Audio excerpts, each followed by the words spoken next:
Hey everyone, we're at the Cooler Master suite now at CES 2020, and my voice is starting to go, so I apologize for that. But there's a couple new cases here, well, updates to existing cases is really what I should say. So there's meaningful updates, mesh updates that we're happy to see and need to test separately to see how well they perform. There's also some updates to coolers, including a Hyper 212 Evo version 2. So the 212, of course, has been well known for maybe, I don't know, probably 6 years or more at this point. So the 212 Evo V2 has some changes to the mounting mechanism that I'm happy to see because the original mounting mechanism is not good. So that's something we'll be looking at shortly.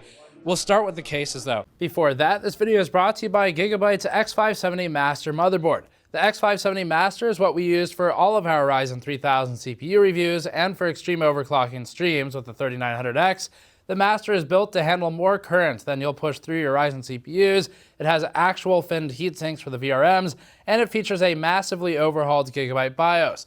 Pick up the X570 Master for your Ryzen 3000 CPU at the link in the description below. So for these, this is already a case that exists on the market. It's just been modified with the front panel, and the side panel has also had an update. It's a TD500. The change is that it's gone to a mesh panel on the front. It's got kind of that Fractal Meshify aesthetic to it, where it's I guess a geometric pattern on the front rather than just a flat mesh. So familiar pattern for those of you who like the Meshify series, but otherwise that's the primary change other than the glass. The original model was an acrylic panel on the side, and they've moved to tempered glass with a laser etch in it. So there's this kind of additional geometry to match the front mesh, except on the side panel. Other small things to notice on the case. So if you've already seen this case, you know this stuff, but on the back there's room, of course, for 120. There's also some ventilation down towards the video card, where this is pretty common, but not on every case that we see. This actually does help with those taller height video cards, the non-reference height cards, so that you can vent some of the heat out the back. Also useful if you're in a negative pressure setup for pulling some air in through that hole and into the video card. For the pricing, it's supposed to be $100 for the TD500 Mesh. It comes in white and black. It's going to be 3 ARGB fans all mounted to the front. No rear fan will be included. Cooler Master's doing this for this case, and the other one we'll look at where they're focusing on fans in the front to get the appeal to gamers, I guess, is the thing. So if you want a fan in the back, which would definitely improve thermals because it'll help get stuff away from the CPU, obviously, you'll have to buy it yourself, but that's okay. It's not too expensive. And otherwise, tooling is all familiar, identifiable from the existing TD500s, so it's just a mesh update. And now we can move on to the MB311L. Another quick note, so we took apart the Intel Ghost Canyon NUC at CyberPower Suite, which had a Cooler Master case for it, 7.5 liter case or so. We spoke with Cooler Master here, and it sounds like there's a plan to add an additional fan in the front bottom and then a duct above the PCIe add-in cards, the NUC and the DGPU. So that should help with some of the thermals in a cramped case. Also, separate note, we talked about this in the Ghost Canyon teardown, but Cooler Master does want to make its own daughter board rather than using the Intel baseboard that's included. So that should space out the cards a bit more and help with thermals. Anyway, for the cases, back to those. This is the MB311L. It's a micro ATX case, also mesh front. So if you remember the NR600, which we reviewed fairly positively, this is the same type of mesh as the NR600, where it's an ultra-fine mesh, and as a result, you don't need a dust filter behind it, which does reduce the impedance to flow. So flow impedance is always a big problem when you have multiple mesh filters stacked on top of each other because the holes start lining up with the metal. Same for that TD500 we looked at, where there's no filter behind the mesh. So that's good. We like to see that. Same thing here. The 311L is supposed to be a $60 case. It's a micro ATX. So a bit of a niche audience, but a lot of people do still want to buy those. And then same tooling or very similar to the NR600 except for the side panel. So if you know the NR600 from our review, you could watch the build section for that. It would apply to this as well. The only thing that's different obviously would be thermals from the design change on the front of this case. And then for cooling, it's supposed to be 2 ARGB fans, both front mounted. As discussed earlier, you'd have to add your own for the back. I think that mostly covers this case. Oh, I did want to note the video card is extremely close to the power supply shroud on this because it is a micro ATX box. So PSU shroud gets kind of close. It's a bit of a thermal challenge. There is some venting in the back above the video card, so if you have a taller card, that'll help a bit there. But and then there's additional venting in the top above the motherboard I/O. So it's just anywhere for the air to escape. If you go with a positive pressure setup. There's plenty of places for the air to go once it gets through the case. This one I'm only going to briefly mention. So this is supposed to be a global market case. There was a version of this case previously that the name I'm blanking on, but it was a Japan market only, or targeted for a Japanese market, where they had optical drives specifically. I guess that's still a big seller in certain markets in the world. But this one's supposed to be global, so it's an NR600P. It's EATX compatible or PCI SSI EEV, and that does mean you could potentially do a dual socket setup. If you had a board with dual socket, those tend to be pretty large, but in theory it could fit in here. For support, it's two 140s in the front, one 120 in the back for the stock configuration, and then supposed to be $110 to $130 Q2 for hard drives.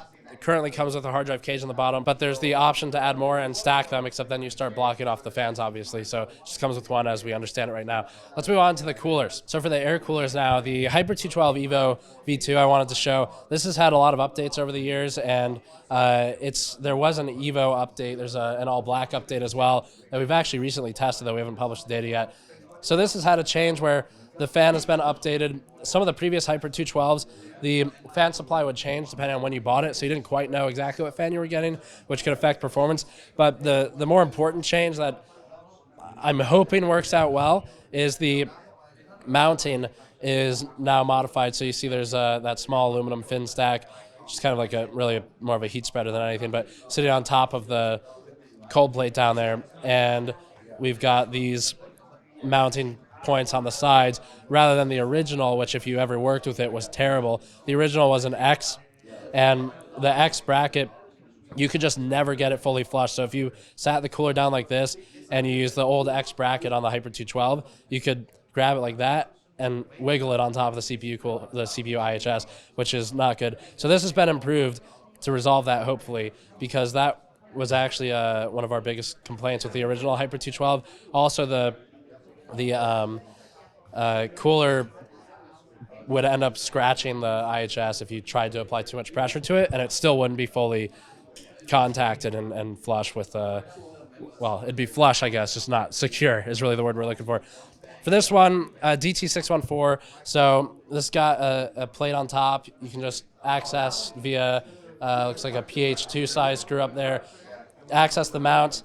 The screw goes straight down through the fin stack. So rather than what we saw at Corsair's suite the other day with the A500, where they cut out this massive hole in their cooler and didn't do anything with it, this one instead routes the mounting hardware through the fin stack, so it's a more efficient use of space, and then a fan in the middle. In terms of performance, I don't know. We'd have to test it. It's supposed to support two fans. It's only one on this one right now, but it's a 140 millimeter fan currently in there. It's supposed to come with another 140, I think. And then for heat pipes, it's going to be 6 mil pipes. I wanted to note this too, actually, quickly on the Hyper 212. It's very slightly shifted for marginally better RAM clearance now on the tower, but I don't really think that was too much of an issue to begin with on that cooler. So anyway, that's the DT614. The Hyper 212 Evo is supposed to be the same price as it originally was, and then the 614 is supposed to be about the same price. The V8 has also had an update. So the V8 has these extra heat pipes with a fin stack over here, and I have some tests in mind I want to do with this to validate how much, if these help or hurt performance. I'm not going to reveal them just yet, but kind of know what I want to do. So V8 updates got RGB everywhere, of course, because that's the thing now. And then two 140 millimeter fans that are updated, and ARGB software works with it. Pricing is supposed to be $100 on that. And then finally, there are some liquid coolers as well. These are also updates in a lot of instances. So there's an ML120 and 240L V2. The ML series, I've never been a fan of. We had leak issues with them, so I'm very hesitant on those still. $65 and $75 for those. The price kind of lets you know what, it's quality I question on it. FEP tubing, so for those coolers, so FEP tubing, it's got like a Teflon inner lining and then a wrap. Teflon inner lining will help with permeation of the tubes, so it reduces permeation over time, but you do end up with the issue of if you bend it too much, the Teflon can crack, and then you have a lot of permeation. So that's just a decision on the tubing. The other option is rubber, basically. And there's also a ML240 and 280R. There's also going to be a 360, and those are in the Illusion series. Has an infinity mirror, kind of like the NZXT Kraken series X62, for example. So $110 to $160 for those, and then the Vivid can play video files. You can put a logo or digital file on the cold plate or the pump block top rather, in the screen that's on there. That one is expensive, obviously, because of the screen. So that's supposed to be a bit over $200 for the 360. I don't know the exact number yet. And then it's supposed to be $180 for the 240. The pump block housing will be aluminum in the final version. What they have here is a prototype, so it's plastic right now, but that'll change. And I think that pretty much covers us for Cooler Master Suite at CES 2020. So thanks for watching. As always, subscribe for more. Go to store.gamersnexus.net or patreon.com/gamersnexus to help us out directly. And we'll see you all next time.